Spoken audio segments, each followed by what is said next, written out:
to offer the floor to the Leader of the Opposition. Afternoon, ladies and gentlemen.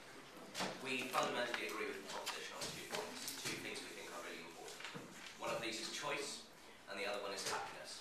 And we don't think the motion provides either. We actually think the motion is extremely damaging to both. The first thing I want to raise is that we're not keeping people in religious communities as a point of rebuttal. We're not forcing them to stay. They can choose to leave if they want, in all circumstances, right? Explorers have done this from the beginning of time. They see a community, they don't like it, they leave, they look for something else. But what the proposition is proposing is a burden of knowledge, right? Forcing someone out to find out information, whether they wish to have this information or not, and they can never unlearn information. Information and knowledge is something that you can't get rid of once you acquire it. We think this is problematic. But first I want to talk about happiness. Happiness is a subjective experience. Happiness is often related to how you perceive the people around you in relation to yourself.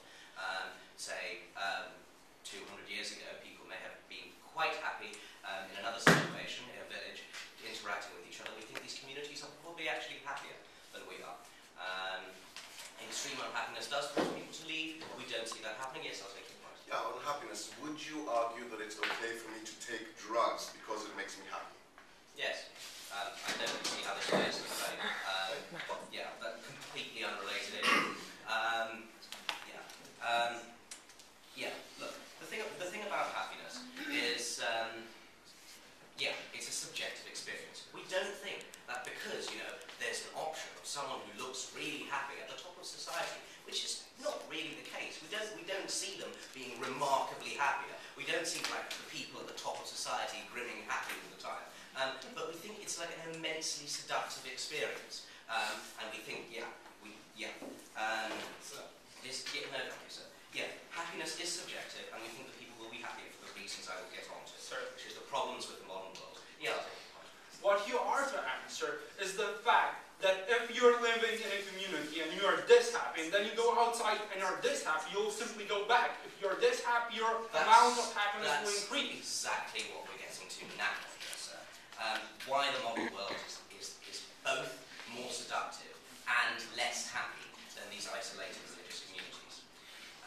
Once you are burdened with seeing technology, once you're burdened with the race to the top, we see this all over ourselves in society. We want to do better than the people around us. We think this is going to make us happier. We try and try and try. It doesn't actually make people any happier. You see this over and over again all over the world. When inequality levels rise, happiness decreases. Okay? We don't think the way the modern world is very good for us. We think that there are things going on like oppression, severe poverty. No, thank you, sir.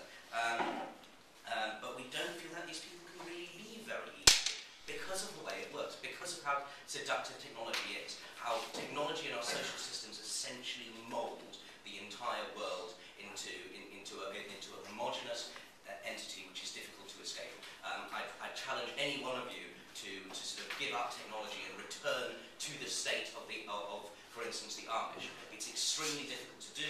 It's not an attractive prospect because our minds have been influenced, because we can't get rid of the knowledge we're burdened with. Right? Coercion into knowledge is like a bad. No, thank you, sir. Like coercion into knowledge is a bad thing in general. We don't, in really very many other circumstances, force someone to know something that they don't want to know. Like, if they have a terminal disease, they can choose not to know it. No, thank you.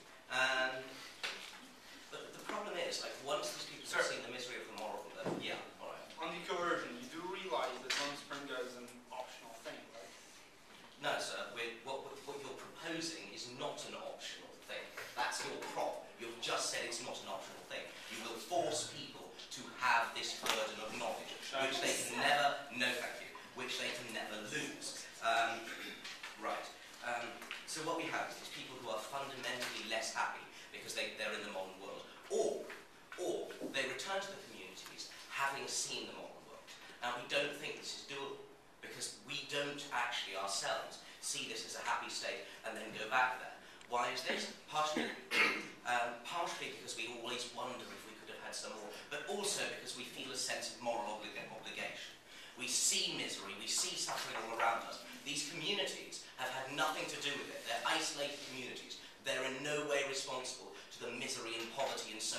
injustice we see all around us, right? But once you've seen it, you feel a sort of moral duty to sort it out. Once you return to the religious community you left, if you choose to return, you will have this knowledge, you will have this feeling of guilt, you will have this feeling of moral obligation, which is not justified, but remains there, which is immensely psychologically damaging, which vastly increases the misery of these people. They cannot go home again. They cannot go home again to the way they were. Even if they return to their communities, they've lost this forever. And if they so choose not to seek out this knowledge, we think it is their right. We think it is their right to live happily. We don't think it is either our place, and we don't think it is helpful to force people to have this knowledge, which will fundamentally make them unhappier. And we don't think that the violation of the